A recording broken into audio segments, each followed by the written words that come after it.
అమ్మ చాలామంది 11వ తారీఖు కార్యక్రమం ఎన్నింటికి అవుతుందని అడుగుతున్నారు. డౌట్ కూడా ఉంది టికెట్లు చేయించుకోవడానికి అనుకుంటా. సుమారుగా 12:30 కల్లా ఇక్కడ కార్యక్రమం పూర్తవుతుంది. మధ్యాహ్నం భోజనాలు చేసిన తర్వాత 2:30 తర్వాత ఏ బస్సులు ఉంటే ఆ బస్సులు చేసుకునే వాళ్ళు చేసుకోవచ్చు. లేదా అవభృత స్నానం కూడా చేసి వెళ్తాం అనుకుంటే 3 గంటల బస్సులకి చేసుకోండి. 9:00కల్లా హైదరాబాద్ వెళ్ళేవాళ్ళైనా విజయవాడ వెళ్ళేవాళ్ళైనా ఎక్కడికి వెళ్ళేవాళ్ళైనా అర్ధరాత్రి అవ్వకుండా చేరిపోతారు. కాబట్టి 3 గంటల తర్వాత ఉన్నటువంటి బస్సులకి లేదా కార్లు కానీ విమానాలు కానీ ఏం పెట్టుకుంటే వాటికి ఏర్పాట్లు చేసుకోండి. అది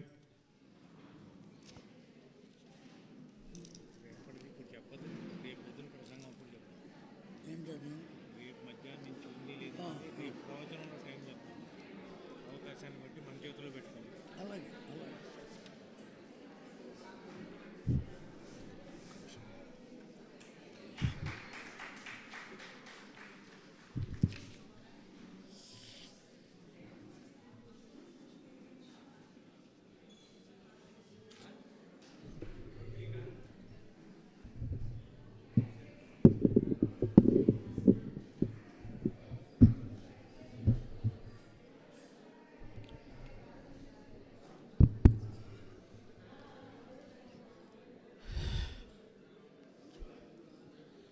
అమ్మ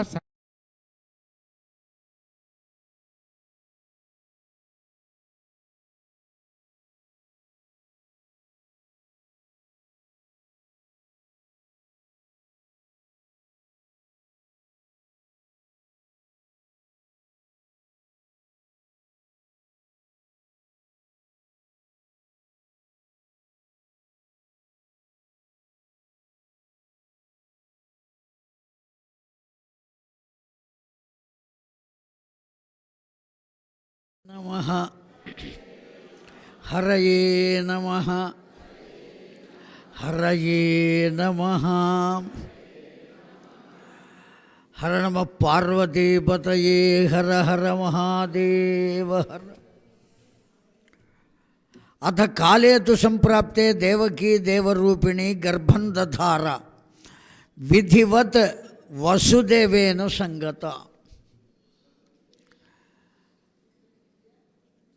దేవకీ వసుదేవులకు కలిగినటువంటి 6 పిల్లలు మరణించడానికి ఇంకొక కారణం కూడా ఉన్నదయ్యా అని చెబుతున్నది దేవి భాగవతం. వ్యాస భగవానుడే జనమేజయునితో చెబుతున్నారు. ఒక్కొక్క కర్మ జరగడానికి అనేకములైనటువంటి నిమిత్తములుగా ఉండవచ్చు లోకంలో. కేవలం ఒక్క కారణం చేతనే అన్నీ జరుగుతాయి అని చెప్పుకునేటువంటి అవకాశం లేదు. ఏదైనా నిమిత్తం కావచ్చు. పూర్ణేథ దశమే మాసే శిశువే సుతముత్తమం రూపావయవ సంపన్నం దేవకీ ప్రథమం యథా తదాహ వసుదేవం స్తాం సత్యవాక్యానుమోదిత భావిత్వాచ్య మహాభాగో దేవకిన్ దేవమాతరం. పూర్వకాలంలో వైవస్వత మన్వంతరంలో, ఇప్పుడు కూడా వైవస్వత మన్వంతరమే నడుస్తున్నది. దీనికి పూర్వం వైవస్వత మన్వంతరం నడిచిన సమయంలో మరీచి అనబడేటువంటి ఒకానొక ఋషీశ్వరునకు ఊర్ణ అనే పేరు కలిగిన భార్య ఉన్నది. ఆమెకు 6 పుత్రులు ఉన్నారు. వాళ్ళను ఏమని పిలిచేవాళ్ళు అంటే మోచిత త్వం నామానం షడ్గర్భా, షడ్గర్భులు అని పిలిచేవాళ్ళు ఆ 6. ఎవరికి వాళ్ళను వేరే నామంతో కాకుండా అందరినీ కలిపి ఒకే నామంతో షడ్గర్భులు అని పిలిచేవాళ్ళు. జనమేజయ జాగ్రత్తగా వినవయ్యా. ఒకానొక సందర్భంలో బ్రహ్మదేవునకు తన కుమార్తెను చూచి మనస్సు చెలించింది. తానే సృష్టించాడు అతిలోక సౌందర్య రాశి. ఆమె మీద ఆమెను చూచేటప్పటికీ మనస్సు చెలించింది బ్రహ్మదేవునకు. ఎప్పుడైతే మనస్సు చెలించిందో ఆ బ్రహ్మదేవుని యొక్క స్థితిని చూచి ఈ షడ్గర్భులు 6 బ్రహ్మదేవుని హేళన చేశారు. సృష్టికర్త కదా, కన్న తండ్రి తాను పొందినటువంటి కుమార్తెను కామించుట అనబడేటువంటిది కన్న నీచమైనటువంటి విషయం ఇంకొకటి ఉండదు. ఆ కారణం చేత వాళ్ళు ఏమీ అనలేక హేళన చేశారు. షడ్గర్భులు ఎప్పుడైతే హేళన చేశారో ఆ విషయాన్ని తెలుసుకున్నటువంటి చతుర్ముఖుడు మీరు భూలోకంలో రాక్షసులై జన్మిస్తారుగాక అని శాపం పెట్టాడు. ఆ షడ్గర్భులే హిరణ్యకశ్యపునికి పుత్రులుగా జన్మించారండి. ఒక ప్రహ్లాదుడే కాదు, అనుహ్లాదుడు, సుహ్లాదుడు, దుర్హ్లాదుడు, కృతహ్లాదుడు, ఇట్లా పేర్లు కలిగినటువంటి వారు 6 ఉన్నారు ఈ ప్రహ్లాదుడు కాకుండా.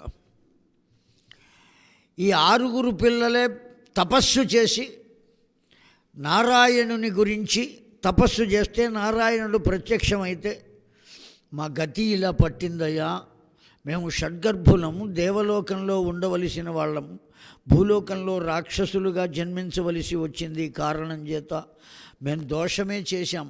ఆనాడే బ్రహ్మదేవుని పాదాలు అంటి నమస్కరించి ప్రార్థిస్తే అంగీకరించలేదు. అందువల్ల ఇప్పుడు ఈ జన్మలో మేము నిన్ను తపస్సు చేసి పొందామయ్యా, నీవు మాకు స్థితిని కల్పించవలసింది అంటే అప్పుడు నారాయణుడు వరమిచ్చాడండి వాళ్లకు. ఏమని వరమిచ్చాడు అంటే, తరువాతి జన్మలో కశ్యపుని భార్య అయినటువంటి అదితి దేవకీదేవిగా జన్మిస్తుంది. ఆమె గర్భాన నేను కూడా పుత్రుడుగా జన్మిస్తాను. నాకన్నా ముందు మీరు 6 పుత్రులుగా జన్మించండి. ఆ జన్మించినటువంటి 6 పసితనంలోనే మీ మేనమామ అయినటువంటి కంసుడు సంహరిస్తాడు. ఎప్పుడైతే సంహరిస్తాడో అప్పుడు మీకు శాప విమోచనం కలుగుతుంది. షడ్గర్భులుగా మరల సత్యలోకానికి చేరుకుంటారు అని వరం ఇచ్చారు సాక్షాత్తు నారాయణుడు. ఆ కారణం చేత ఆ హిరణ్యకశ్యపుని కుమారులే ఇప్పుడు దేవకీదేవి వసుదేవులకు పుత్రులుగా జన్మించారు. ఆ జన్మించినటువంటి వాళ్ళు నారాయణుని మాటను అనుసరించి శాప విమోచనం ఇచ్చారు కనుక ఆ శాప విమోచన కారణం చేత వాళ్ళు 6 కూడా సంహరింపబడ్డారు. ఎవరి చేత సంహరింపబడ్డారు అంటే కాలనేమి అంశతో వచ్చినటువంటి ఆ కంసుని చేత సంహరింపబడ్డారు. దీని వెనుక ఇంకొక భావాన్ని కూడా చెప్పారయ్యా అన్నారు.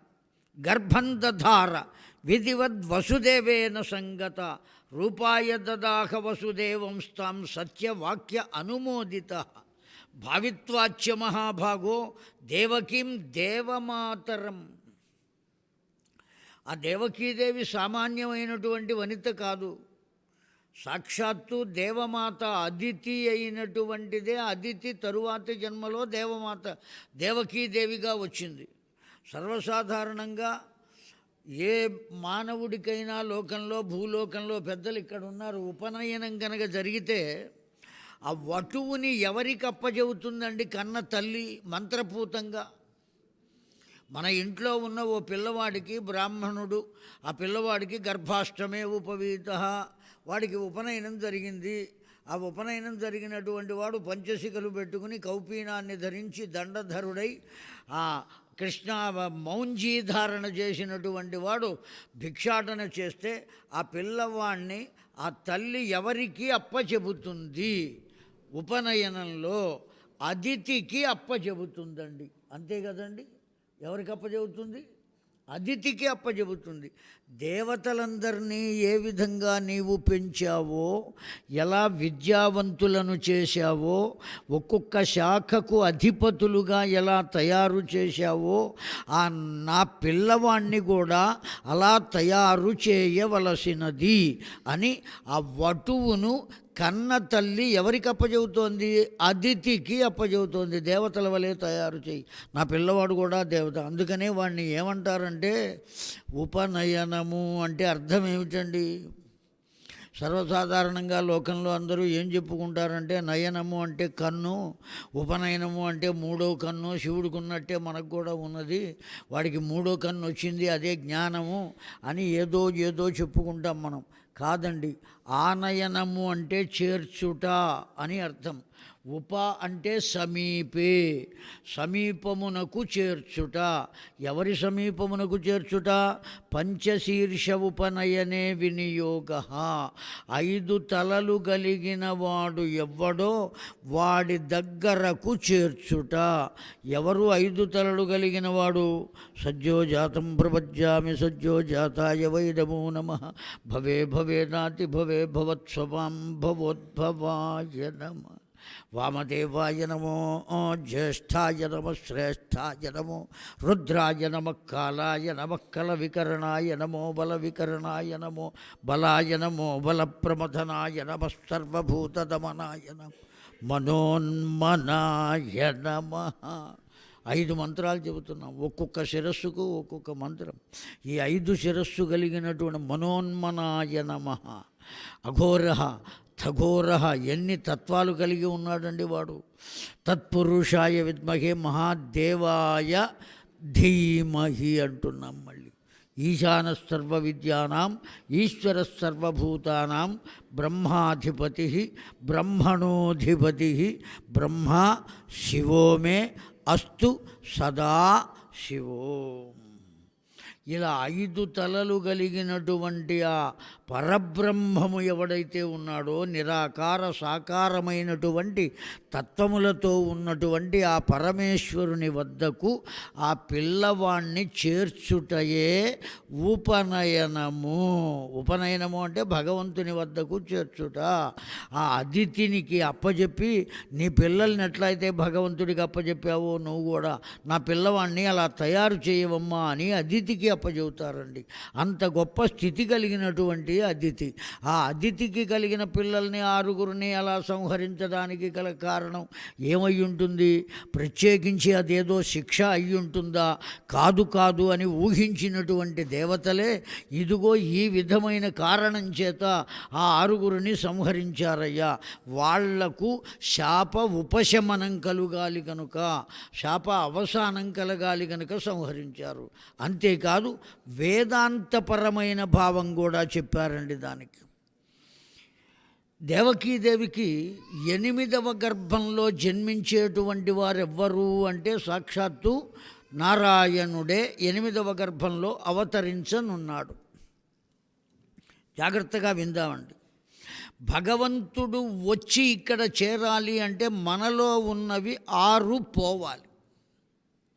అవి పోతే కానీ భగవంతుడు రావడానికి అవకాశం లేదు. అవి ఉన్నంత వరకు భగవంతుడు వచ్చినా అల్లంత దూరంలో ఉంటాడు, మనకు కనపడు కూడా కనపడ్డు. వాడు రావడం ఏముంది, అంతటా నిండి ఉన్నాడు కదా, సర్వాంతర్యామి కదా. ప్రస్ఫుటం కావాలి అంటే మనలో ఉన్న 6 నశించాలి. ఏమిటా 6? కామ, క్రోధ, లోభ, మోహ, మద, మాత్సర్యములు. ఎప్పుడైతే ఈ 6 నశిస్తాయో భగవంతుడు రావడానికి, లోపల ప్రవేశించడానికి అవకాశం లభిస్తుంది. మనం కూడా కుర్చీలో కూర్చోవాలి అంటే అందులో ఏదైనా వస్తువు ఉంటే తీసివేసి కూర్చుంటామా? ఆ వస్తువు మీదే కూర్చుంటామా? తీసివేసే కూర్చుంటాం. ఆ భగవంతుడు మనమే ఆ వస్తువు ఉంటే కూర్చోలేము, దాన్ని తీసేయాలి అంటున్నప్పుడు భగవంతుడు ఈ లోపల ఉండకూడనివన్నీ ఉంటే వచ్చి కూర్చుంటాడా భగవంతుడు? అవకాశం ఉంటుందా?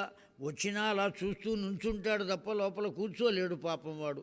అనేకములైన విషయ వాసనలు ఉన్నాయి కదండి. ఆ విషయ వాసనలకు అన్నిటికీ తల్లి స్థానం, మాతృస్థానం ఏదయ్యా అంటే కామక్రోధ లోభమోహ మద మాత్సర్యాలు అనేటువంటి అరిషడ్వర్గములు, శత్రువులు. అందుకనే అరిషడ్వర్గములు అన్నారు. అవి పోతే భగవంతుడు వచ్చి చేరడానికి అవకాశం ఉంటుంది.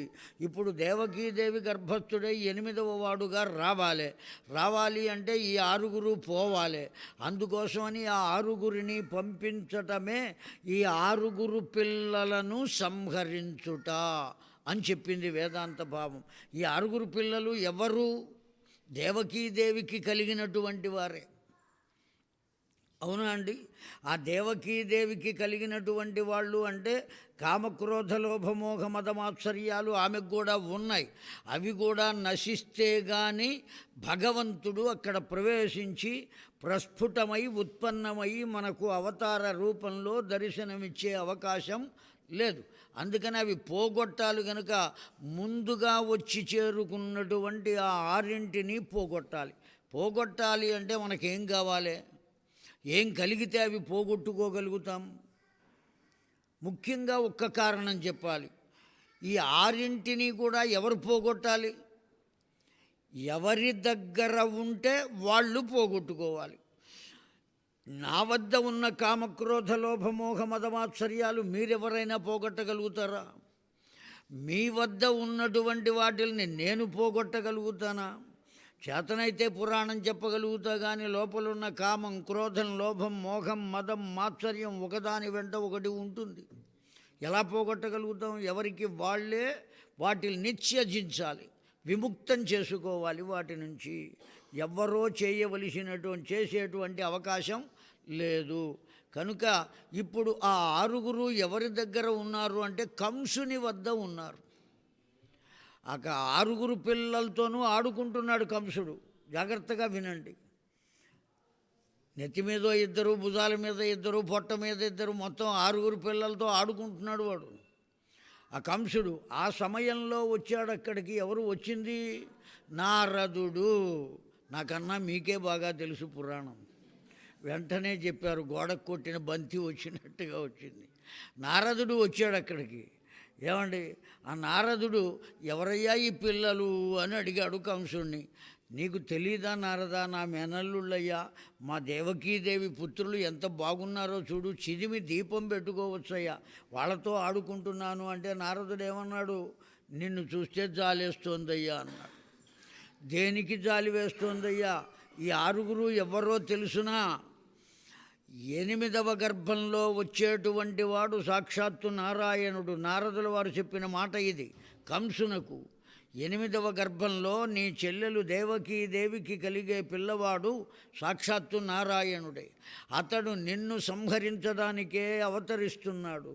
అతడు నిన్ను సంహరించడానికి కావలసిన వాతావరణ స్థితిని కల్పించడం కోసం ముందుగా వచ్చిన వాళ్ళే వీళ్ళు, ఈ ఆరుగురు అని చెప్పాడండి. ఎప్పుడైతే ఆ మాట చెప్పాడో అప్పటిదాకా పిల్లలతోనే ఆడుకుంటున్నవాడు ఏం చేశాడండి? ఇప్పుడు ఆరుగురిని సంహరించేశాడు. ఈ ఆరుగురు కంసుని వద్ద ఉన్నారు కనుక కంసుని చేతనే సంహరింప చెయ్యాలి. ఇప్పుడు మనకేమర్థమైంది దానివల్ల వేదాంత తత్వము అంటే, ఎవరి వద్ద ఈ కామక్రోధ లోభమోహ మదమాత్సర్యాదులు ఉంటాయో వాళ్ళ చేతనే వాటిని బయటకు గెంటివేయించాలి. కానీ ఎవరో ఇంకొకళ్ళు వచ్చి దాన్ని పట్టుకుని ఆవల పెట్టలేరు. కనుక ఎవరికి వాళ్ళే ప్రయత్నం చేయాలి. దేనికోసం ప్రయత్నం చేయాలి? ఆ కామక్రోధ లోభమోహ మదమాత్సర్యాదులను పోగొట్టుకొనటం కోసం. ఇక్కడ పోగొట్టలేదండి, వచ్చినవాడు నారదుడు గనుక సంహరింపజేశాడు వాటిని. పోగొట్టడం వేరు, సంహరింపజేయటం వేరు. ఆ గేట్ అవతలకి పంపించేశాం, కోతి వస్తే వెళ్ళిపోయింది. పాపం మనం చప్పట్లు కొడుతున్నామో, కర్ర తీసుకున్నామో, భయపడింది, వెళ్ళిపోయింది. అమ్మయ్య అది వెళ్ళిపోయింది కదా అని మనం అటు వెళ్ళాం. మళ్ళీ ఏం చేస్తుంది? అది వస్తుంది లోపలికి. ఈ కామక్రోధ లోభాలు కూడా అంతేనండి. దాన్ని పక్కకి తప్పించినంత మాత్రం చేత పూర్తిగా పోవు. మళ్ళీ కాస్త ఏ మార్పుగా ఉన్నామా ఏమవుతుంది? అన్నీ వచ్చి చేరతాయి మళ్ళీ. అందువల్ల ఏం చేయాలి? సంహరించవలే. ఎవరి చేత సంహరింపజేయాలి? నారదుడు వచ్చాడు, ఆ మాట చెప్పాడు, సంహరింపజేశాడు. ఎందువల్ల నారదుడినే తీసుకొచ్చారండి? ఇంకో ఋషి రావచ్చు, లేదా ఉగ్రసేనుడే చెప్పవచ్చు వచ్చి, ఒరే నాయన వాళ్ళతో ఎందుకురా ఆడుకుంటావు, వాళ్ళు ఫలానా వాళ్ళు రా సంహరించరా అని చెప్పవచ్చు తండ్రి ఉగ్రసేనుడు. నారదుడే ఎందుకు రావాలి అంటే, నారం దదాతి ఇతి నారద. నారం అంటే జ్ఞానము అనే అర్థం కూడా ఉన్నదండి. కేవలం నీరు మాత్రమే కాదు, జ్ఞానము అనే అర్థం ఉన్నది. నారం దదాతి, జ్ఞానమును ఇచ్చువాడు. జ్ఞానమును ఇచ్చువాడు గనుక జ్ఞానస్వరూపము కలిగితే గాని కామక్రోధ లోభమోహ మాత్సర్యం మదమాత్సర్యాలను సంహరించేటువంటి ఉపాయం మనకు తెలియదు. ఎప్పుడు తెలుస్తుంది అంటే జ్ఞానం కలిగితే తెలుస్తుంది.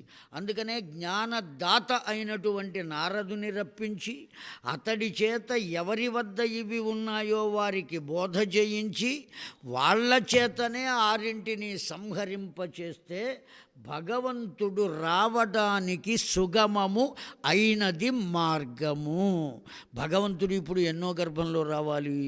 8వ గర్భంలో. సామాన్యమైనటువంటి పిల్లవాడు కాదయ్యా, ఆ వచ్చేవాడు సాక్షాత్తు భగవంతుడే అని చెప్పటం కోసమే, ఆ భగవంతుడు రావాలి అంటే ఏ ప్రయత్నం చేస్తే వస్తాడు అని చెప్పడం కోసం, ఆ ప్రయత్నానికి ఎవరు ఆ ప్రయత్నం చేయాలో చెప్పడం కోసం, దేనివల్ల ఆ ప్రయత్నం సఫలీకృతం అవుతుందో చెప్పటం కోసం, నారదుని వల్ల ప్రయత్నం సఫలీకృతం కావాలి. అందుకని నారదుని రప్పించారు. కంసుని వద్దనే వారు ఉన్నారు కనుక కంసుని చేతనే సంహరింపజేయాలి. కంసుని చేతనే సంహరింపజేశారు. భగవంతుడు రావడానికి మార్గం సుగమం కావాలి. ఇది వేదాంత తత్వం. మనం కూడా భగవంతుడిని తెచ్చుకుని పెట్టుకోవాలి అంటే ఏం చేయాలండి? వాడు ఇక్కడే ఉన్నాడు, ఎక్కడికో వెళ్ళడు, అంతటా నిండి ఉన్నాడు, సర్వాంతర్యామి. ఆ సర్వాంతర్యామి అయినటువంటి వాడినే మంత్రపూతంగా తీసుకొచ్చి ఓ రాతి విగ్రహంలో పెడుతున్నాం. రాతి విగ్రహంలో పెట్టడానికి ప్రయత్నం చేస్తున్నామే కానీ నిజ విగ్రహంలో పెట్టుకోవడానికి మనం ప్రయత్నం చేయటం లేదు. ఆ ప్రయత్నం చెయ్యమని చెప్పటమే కంసుని చేత 6 పిల్లలను సంహరింపచేయుట అని వేదాంత తత్వభావాన్ని చెప్పారండి. ఇవన్నీ కూడా ఎప్పటికి బోధపడతాయి అంటే ఒక్క మాట చెప్పాడు, చిరునవ్వు నవ్వుతూ, ప్రారబ్ధం సర్వదైవాత్ర జీవస్య విధి నిర్మితం అన్నాడండి. ఎవరి ప్రారబ్ధము ఎప్పుడు పండితే అప్పుడు మాత్రమే ఇటువంటి విషయాలు అందుతాయి, లేకపోతే అసలు విషయాలు కూడా అందవండి. మన ప్రారబ్ధం బాగున్నదా, లోతైనటువంటి విషయాలు తెలుస్తాయి. ఆ విషయాలను గురించి మన చేత ఆలోచింపజేస్తాయి. ఆలోచింపజేయటమే కాకుండా దాన్ని గురించినే విచారణ చేసేటువంటి సమయం కూడా లభిస్తుంది. విచారణ చేయటం అంటే పరిశోధన చేసేటువంటి సమయం. ఒకవేళ మన యోగం బాగుండలేదు, చెప్పేవాడు ఎంత గొప్పవాడైనా కావచ్చు, మనం సంవత్సరాల తరబడి కూర్చోవచ్చు. ఎంతసేపు కూర్చున్నాడు జనక మహారాజు అష్టావక్రుని దగ్గర అంటే 3 క్షణముల కాలము అని చెప్పారండి. మొత్తం తత్వజ్ఞానం అంతా బోధించాడు. ఎంతసేపు కూర్చున్నాడండి? 3 క్షణాలట. అష్టావక్రుడు చెప్పేశాడు. సామాన్యమైన వాడు అష్టావక్రుడు పుట్టక ముందే శాస్త్ర పండితుడై ఉన్నాడండి. తల్లి గర్భం నుంచి బయటకు రాకముందే. అష్టావక్రుని తండ్రి తల్లికి ఏదో శాస్త్ర విషయాన్ని చెబుతున్నాడు. ఆ చెబుతున్నటువంటి సమయంలో లోపల ఉన్నవాడు వింటున్నాడు, ఆ తల్లి గర్భంలో ఉన్నవాడు వింటున్నాడు. ఆ శాస్త్ర విషయంలో ఆయన చెప్పేటప్పుడు ఒక్కచోట దోషం దొరికింది. తండ్రి నువ్వు చెబుతున్నది దోషము అన్నట్టు. వాడు ఎక్కడి నుంచి అన్నాడండి? కడుపులో ఉన్నప్పుడే అన్నట్ట. కడుపులో ఉండగానే నా దోషాలు ఎంచుతున్నావు, బయటకు వచ్చిన తర్వాత ఇంకెన్నిసార్లు దోషాలు ఎంచుతావో, నీవు 8 వంకర్లతో పుడతావని తండ్రి చెప్పించాటండి పుట్టక ముందే. అందుకనే పుడుతూనే అష్టావక్రుడు 8 వంకర్లతో పుట్టాడు. వాడు తండ్రిని నిలువరించి శాస్త్ర విషయాన్ని గురించి నిర్ధారించాడు. వాడు నువ్వు చెప్పింది దోషభూయిష్టమైనదయ్యా, దాన్ని ఇలా సరిచేయాలి అని.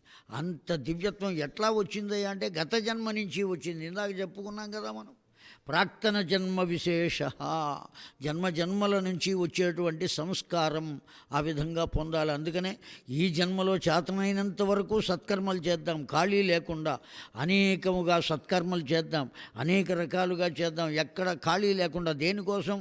డబ్బులు సంపాదించడం కోసం కాదు, మన జన్మని మనం సంస్కరించుకున్నట కొరకు అని చెప్పిందండి.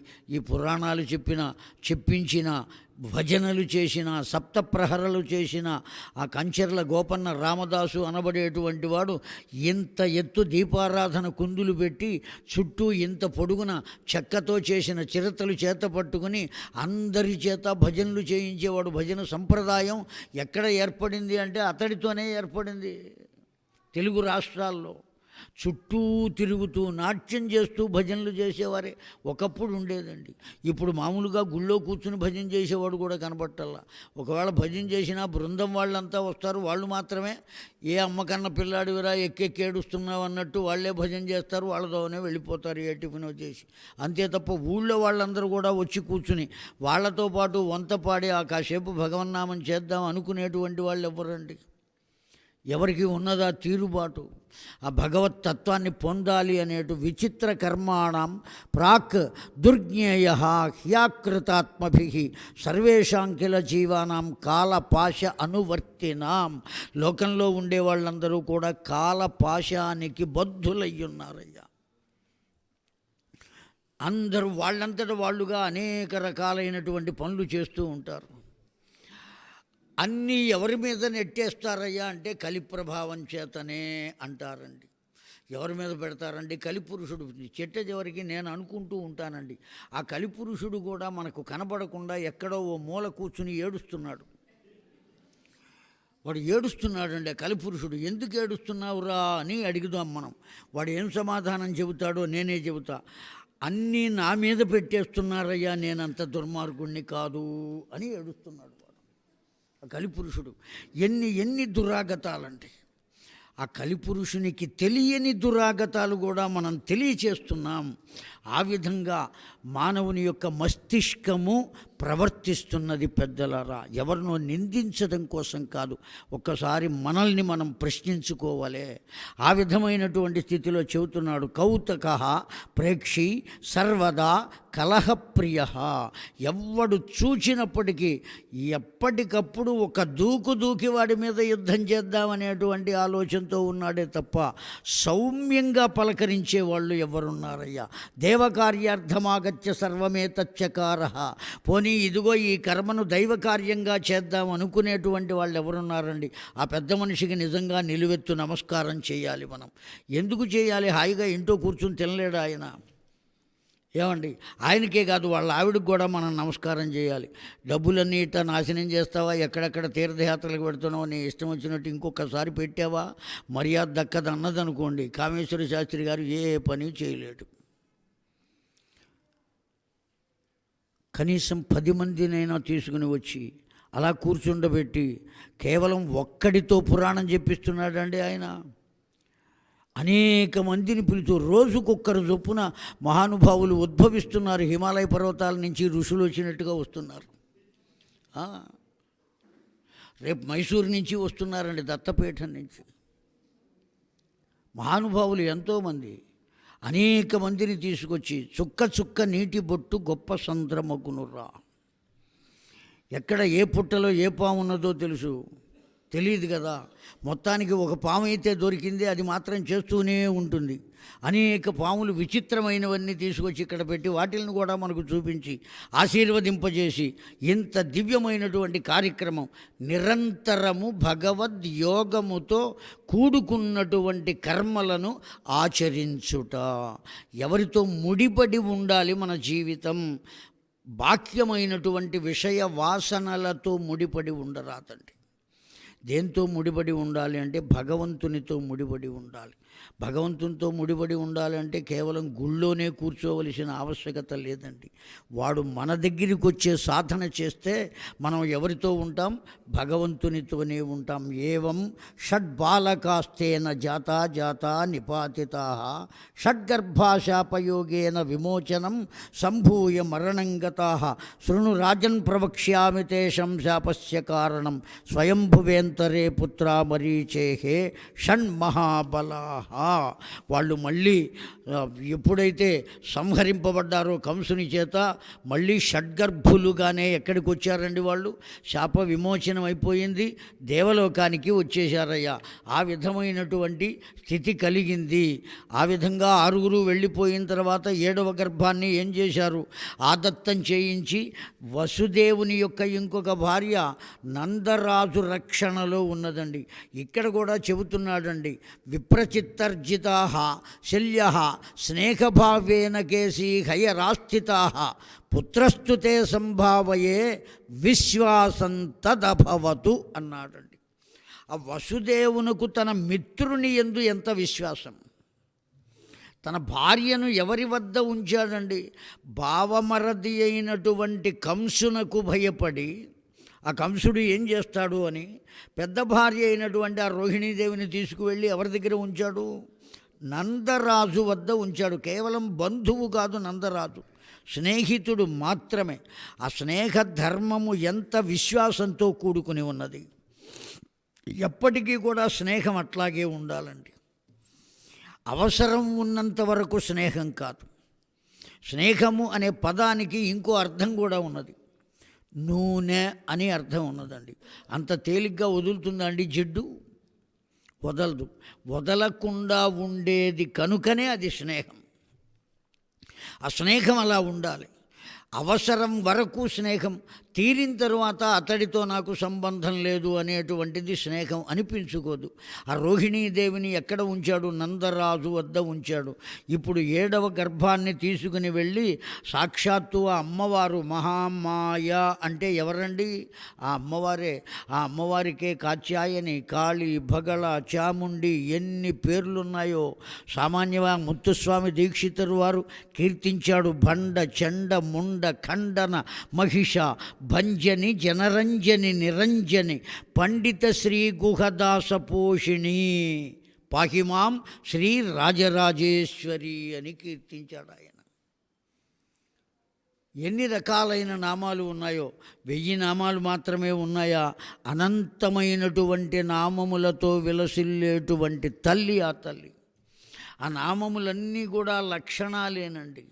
సర్వము మన లోపల ఉన్నది ఆ తల్లి. నిరంతరం ఉచ్ఛ్వాస నిశ్వాసల రూపంలో సంచరిస్తోంది ఆ తల్లి.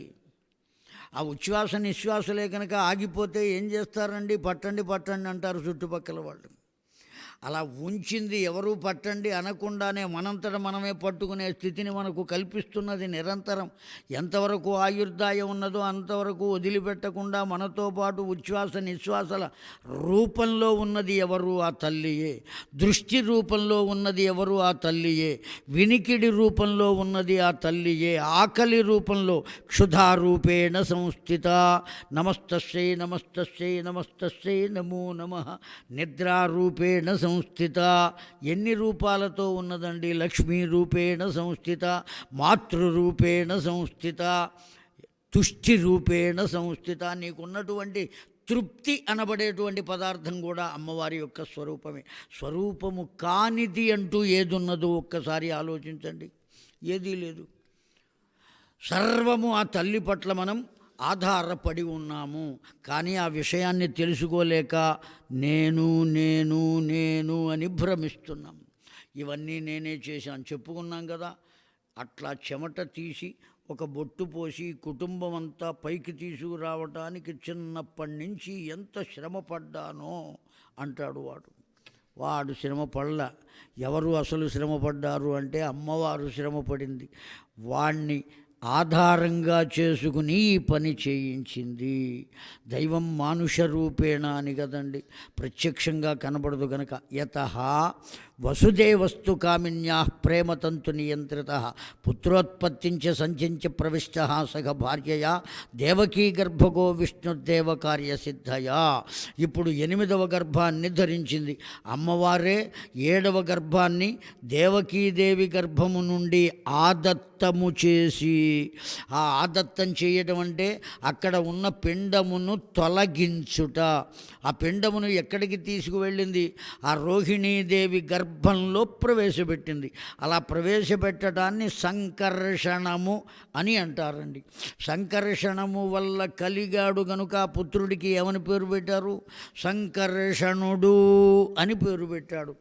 ఆబలం సిద్ధయా రమయతి అనే భావన చేత బలరామ అని పేరు పెట్టారు.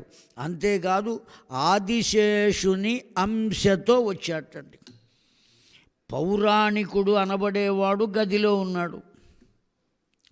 9:30 అయ్యింది.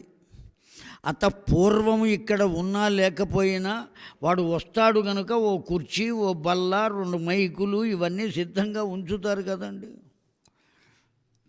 ముందే ఉంచుతారా? వచ్చారా, రండి, కాసేపు అక్కడ కూర్చుంటే ఇవి సర్దుతాం, ఆ తర్వాత వేస్తాం. ఏం చేయాలి అప్పుడు వాడు? కనుక ముందే ఏర్పాటు చేయబడి ఉండాలి. ఆ పరమాత్మ రావడానికి ముందే ఇవన్నీ ఏర్పాటు చేశారు. దీన్నే ఏమంటారు అంటే దైవ కార్యము అని పిలుస్తారండి. మానవ కార్యం అయితే ఇవన్నీ జరగవు.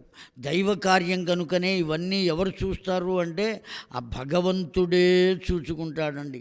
తాను జన్మించడానికి కూడా ఆయన ఏం చేశాట? ఆ పావులు ఎట్లా కదుపుతారో ఆటలో, అదేవిధంగా ఏ రాశిలో ఏ గ్రహములు ఉంటే తాను వచ్చేటువంటి ధర్మ సంస్థాపన కార్యక్రమం పరిపూర్ణంగా చేయగలుగుతాడో వాటిని అనుసరించి ఆ కుండలిలో ఉన్న గ్రహములు ఏ రాసులలో ఉండాలో ఆయా రాసులలో ఉండేటట్లుగా తానే జరుపుకున్నట్టండి. ఎవరు జరుపుకున్నది? ఇత్యాదిశ్యాసురగణాన్ రాశ్యాః సర్వే గ్రహానాం స్వం జగామాసుచే లేభే సుఖం పరితృప్తయా. ఏది ఎక్కడ ఉంచాలో అక్కడ ఉంచాడు ఆయా గ్రహాలు. తాను రావటానికి సిద్ధంగా. అయితే ఇక్కడ 2 విషయాలు చెప్పారండి. వ్యాస భగవానుడైతే ఆవిడ ప్రసవించింది, ఆ పిల్లవాడు నల్లగా పుట్టాడయ్యా, ఎంత పొడుగున్నాడు అని చెప్పాడా. కానీ వ్యాఖ్యాతలు ఏమన్నారంటే గర్భేచ వాయునా పూర్ణే నవమాస పర్యంతమధియుక్త అని చెప్పారు వ్యాఖ్యానంలో. ఎందుకని? భగవంతుడు తల్లి గర్భంలో ఉండవలసిన ఆవశ్యకత లేదు. ఎవరికి తల్లి గర్భంలో ఉండాలి? పాప పుణ్యముల సంచయము ఉంటే వాడు ఎవరి గర్భంలో పడతాడు? తల్లి గర్భంలో పడతాడు. భగవంతుడికి కర్తవ్యం ఉన్నది కానీ పాపం లేదు, పుణ్యం లేదు. ఆయన కర్తవ్యం ఏమిటయ్యా అంటే ధర్మ సంస్థాపన. ఆ కారణం చేత కర్తవ్య నిర్వహణ కోసం వస్తాడు. ఎక్కడెక్కడ ఎప్పుడెప్పుడు ఇప్పటికీ కలియుగంలో కూడా అవతరించాడండి. శంకరుల వారు అట్లా వచ్చినటువంటి వారే. ఎంతమంది ఆ విధంగా వచ్చారో మహానుభావులు. అనేక మంది వస్తూ ఉంటారు. వాళ్ళని మనం మనవలనే సామాన్యమై హరి హరి హరి హరి హరి హరి హరి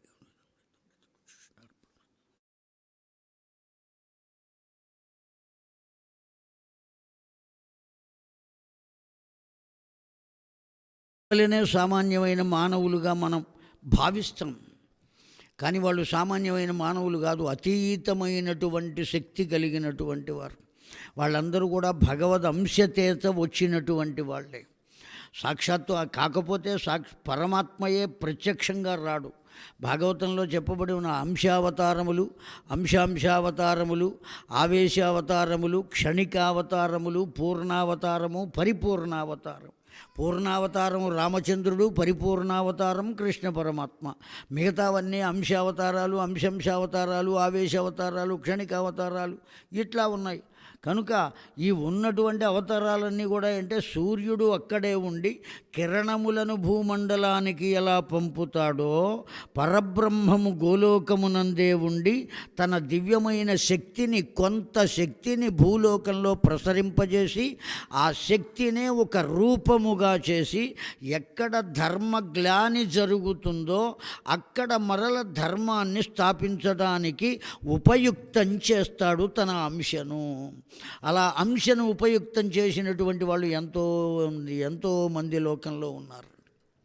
అనేక రకాలుగా వచ్చినటువంటి వాళ్ళందరూ వాళ్ళ దివ్యత్వాన్ని ప్రసరింపచేశారు. కాకపోతే ఎక్కడ ప్రమాదం వస్తుంది దీంట్లో, పెద్దలు చెప్పిన మాట అండి ఇది. యోగ సాధకులైనటువంటి వాళ్ళు ఈ వచ్చేటువంటి వాడు మానవలోకంలో వచ్చేటప్పటికీ ఆ మానవ గుణాలు దేహాన్ని ధరించేటప్పటికీ దేహమునకు సంబంధించిన గుణాలు రావటం చేత కొంతమంది అవతరించిన వక్ర మార్గంలోకి వెళ్ళిన వాళ్ళు కూడా ఉన్నారు అని చెప్పారండి. కారణం ఏమంటే గొప్పవన్నీ కూడా మనకు కూడా వస్తాయండి, మీకు వస్తాయి, నాకు వస్తాయి సాధన చేస్తే. ఎలాగా? కూర్చుని ఆ ఆధార చక్రం దగ్గర ఉన్నటువంటి కుండలిని అనబడేటువంటి శక్తి ఉన్నది, సార్ధత్రివలయాకారముగా ఉంటుంది అని. అక్కడ గణపతి ఉంటాడు. ఆ గణపతిని మనం కనుక అర్చించినట్లయితే దాన్ని నిదుర లేపుతాడు. అది ఊర్ధ్వముఖంగా ప్రయాణం చేస్తుంది, కళ్ళు మూసుకునే ఉంటుంది. ఆ కుండలిని కన్ను తెరవదు. అర్థమైందా అండి? పైకి ప్రయాణించేటప్పుడు పతంజల యోగ శాస్త్రం చెబుతున్నది కళ్ళు మూసుకునే ఉంటుంది అది.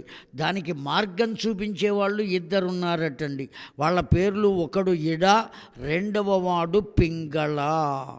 ఈ రెండు నాడీ మండలాలుగా మనం గుర్తిస్తాం. వాళ్ళు మార్గం చూపిస్తారట. ఏ మార్గంలో వెడుతుంది కుండలిని అంటే మధ్యలో ఉన్న సుషుమ్న అనే నాడీ మండలం ద్వారా వెడుతుందటండి. ఆ నాడీ మండలం యొక్క మార్గం ఎట్లా ఉంటుందో లలితా సహస్రనామం చెప్పింది. బిసతంతు తనీయసి అని చెప్పింది. తామర తూడుని అలా విరిచి లాగితే ఒక దారం వస్తుందండి. ఆ దారం ఎంత సన్నగా ఉంటుందో అంత సన్నగా ఉంటుందట ఆ మార్గం. బిసతంతు తనీయసి. ఆ మార్గం గుండా కుండలిని అనబడే శక్తి కన్ను మూసుకుని ఊర్ధ్వముఖంగా ప్రయాణం చేస్తే మార్గంలో ఉన్నటువంటి 6 చక్రములు 6వ చక్రానికి చేరుకోవాలి. 5 చక్రాలు భేదించాలి ఆధార చక్రం దగ్గర నుంచి. ఇంతటితో ఆగుతుందా? భేదించినంత మాత్రం చేత వెళ్ళబడుతుందా అంటే 3 గ్రంథులు మధ్యలో ఉంటాయట. ఇవన్నీ జనమేజయునికి చెబుతున్నాడండి వ్యాసుడు. 3 గ్రంథులు మధ్యలో ఉంటాయి. బ్రహ్మగ్రంథి, విష్ణుగ్రంథి, రుద్రగ్రంథి. ఈ మూడింటిని కూడా ఛేదించాలట. ఛేదించి పైకి చేరితే ఎక్కడికి వస్తుంది? ఆజ్ఞాచక్రము వద్దకు వస్తుంది ఆ కుండలిని అనబడేది. ఆజ్ఞాచక్రం వద్దకు వచ్చిన తర్వాత ఇడ, పింగళ దాన్ని వదిలిపెడతాయటండి. వదిలిపెట్టేస్తే అక్కడ ఎవరుంటారు? గురుపాదుకలు ఉంటాయట. ఎక్కడ? ఈ ఆజ్ఞాచక్రము వద్ద. ఆ గురుపాదుకల సేవ చెయ్యాలి ఈ యోగ సాధకుడు కుండలిని శక్తి ద్వారా. అప్పుడు సేవ చేస్తే ఆ పాదుకలను ఆ చేత ఉంచి వాణ్ణి ఎక్కడికి పంపాలో ఆ జీవుణ్ణి పంపుతుంది ఆ గురుశక్తి, దివ్యమైనటువంటి బోధనా శక్తి. అప్పుడు వాడు ఎక్కడికి చేరుతాడు? సహస్రారమునకు చేరుతాడు. అవునా? ఇది యోగ సాధనకు క్రమమైనటువంటి మార్గం అండి. అయితే ఈ చక్రాలు 6వ దానికి చేరుకుంటే కదా వాడు 7వ చక్రానికి వెళ్ళేది. బాగున్నదయ్యా. కానీ 3వ చక్రం దాటేటప్పటికీ అణిమ, మహిమ, గరిమ, లఘిమ, ఈశిత్వ, వశిత్వ, ప్రాకామ్య, ఇచ్ఛాకామ్య అనబడేటువంటి 8 సిద్ధులు కలుగుతాయ్యా ఓ జనమేజయ. 3వ చక్రం దాటేటప్పటికే 8 సిద్ధులు కలుగుతాయి. ఆ 8 సిద్ధులు ఎప్పుడైతే కలిగినాయో ఏం చేస్తాడు? ఎగ్జిబిట్ చేస్తాడు, ప్రదర్శన చేస్తాడు. ఎప్పుడైతే ప్రదర్శన చేశాడో మనమందరం ఏం చేస్తామండి? ఆహాహా దేవుడండి ఆయన అని వెంటబడతాం. ఇప్పుడు ఎన్ని చక్రాలు కదిలినాయి? కేవలం 3 కదిలినాయి. ఇంకా 2 దాటాలి, 3 గ్రంథులు దాటాలి. ఈ 3 గ్రంథులు ఏమిటో తెలుసునా జనమేజయ? బ్రహ్మగ్రంథి అంటే జననము, విష్ణుగ్రంథి అంటే స్థితి, రుద్రగ్రంథి అంటే మరణము. ఈ గ్రంథులను దాటుట అంటే జననమును జయించుట, బ్రతుకును జయించుట, మరణమును జయించుట. ఈ 3 జయిస్తే కానీ 6వ చక్రానికి చేరుకోలేడు. ఎవరు జయించగలరండి? మనం ఏమన్నా చేస్తున్న పెళ్ళయిన దగ్గర నుంచి ఆ పిల్ల కనబడితే చాలు ఏమన్నా విశేషమా? అడుగుతూనే ఉంటాం. ఎవరు జయిస్తారు? ఎక్కడ జయించాలి? వాస్తవ వేదాంత తత్వానికి పిల్లలు లేరు అని అనుకోవలసినటువంటి ఆవశ్యకత లేదండి. ఆ యోగ సాధన పొందాలి. ఎప్పుడైతే పొందగలుగుతామో దాని గురించినటువంటి విచారం ఉండదు. అప్పుడు నువ్వు యోగివి, సంసారంలో ఉండవు, లోకంలో ఉండవు. నీకు లోకంలో ఉండేవి ఏవి అగుపించేటువంటి అవకాశం లేదు. బాహ్యమైనటువంటి విషయాలు నీకేవి స్పృహ కలిగేటువంటి అవకాశం లేదు. యోగ సాధనలో ఉండేవాడు ఎలా ఉంటాడండి? ఒకానొకప్పుడు మా చిన్నప్పుడు పేపర్లో ఒక విషయం పడింది. అన్నీ ప్రత్యక్షమైనవే చెబుతున్నా మీకు ఉదాహరణలు. నేను ఒక విమానం హిమాలయ పర్వతాల మీద కూలిపోయింది. ఓ పెద్ద మంచురాయి మీద పడితే మంచురాయి పగిలి లోపల నుంచి ఓ మనిషి బయటకు వచ్చాడు. విమానం మంచురాయి మీద పడింది, మంచురాయి పగిలింది, లోపల నుంచి ఒక ఆయన బయటకు వచ్చాడు. వస్తూనే ఆ విమానంలో నుంచి కిందకి దిగిన వాడిని అడిగట్ట, రావణాసురుడు మరణించాడా అని. పేపర్లో వేయబడిన విషయం అండి ఇది. అంటే వాడు ఎప్పుడు అక్కడ తపస్సు కోసం కూర్చున్నాడు? త్రేతాయుగానికి సంబంధించి ఉండాలి, లేదా అత పూర్వమైన అయి ఉండాలి. ఎప్పటిదాకా ఉన్నాడు? ఈ కలియుగం దాకా ఉన్నాడు. త్రేత అయిపోయింది, ద్వాపరం అయిపోయింది, తర్వాత కలియుగం వచ్చింది. ఇంతకాలం ఎట్లా తపస్సు చేస్తున్నాడు? వాడు యోగ సాధనలో ఉన్నాడు. ఆయుర్దాయంతో పని ఉండదు వాళ్ళకు, ఆ యోగ నిష్టలోకి వెళ్ళినటువంటి వాళ్ళకు. కనుక అంతగా గొప్పగా సాధన చేస్తే వాడు ఆ పరిపూర్ణమైన స్థితిని చేరుకుంటాడు. ఎప్పుడైతే ఆ సాధనతో కుండలిని సహస్రారమునకు చేరిందో, జాగ్రత్తగా వింటున్నారు కదండి, ఎప్పుడైతే తస్యా శిఖాయా మధ్యే పరమాత్మా వ్యవస్థిత సబ్రహ్మ సశివస్స హరిశ్చేంద్రస్సోక్షర పరమస్వరాట్ రాజాధిరాజాయ ప్రసఖ్య సాహినే అని మంత్రపుష్పం చెబుతున్నారు పెద్దలు. అక్కడ ఎవరున్నారండి?